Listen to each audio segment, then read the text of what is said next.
वहाँ दौड़ लाई। नाज़रीन ये देखें अल्लाह ताला की कुदरत। ये कीकर का दरख्त है और इसके ऊपर ना पीपल का भी पौधा जो है ना वो हो रहा है। ये देखें जनाब, ये मैं कोशिश कर रहा हूँ आपको कैमरा नज़दीक करके दिखाने का। पता नहीं आपको नज़र आ रहा है या नहीं, क्योंकि दूसरी तरफ जो है ना वो सूरज की रोशनी है।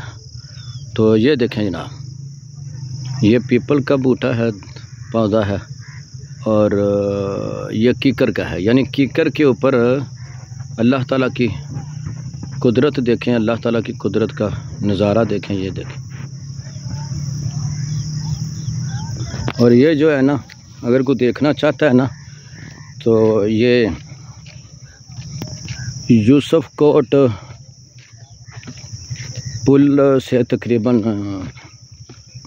हाफ़ किलोमीटर आगे ना, ये कच्ची पटरी से बोलते हैं, इधर आके ना अल्लाह ताला की कुदरत का नज़ारा आप लोग कर सकते हैं। तो ये यूसुफ कोट से ये जनाब देखें जोड़ा की तरफ जाता है ये रोड, जोड़ा सगियान। ये साथ ही इसके नहर है जो उजला पुल से शुरू होती है और डस्का की तरफ ये नहर जा रही है।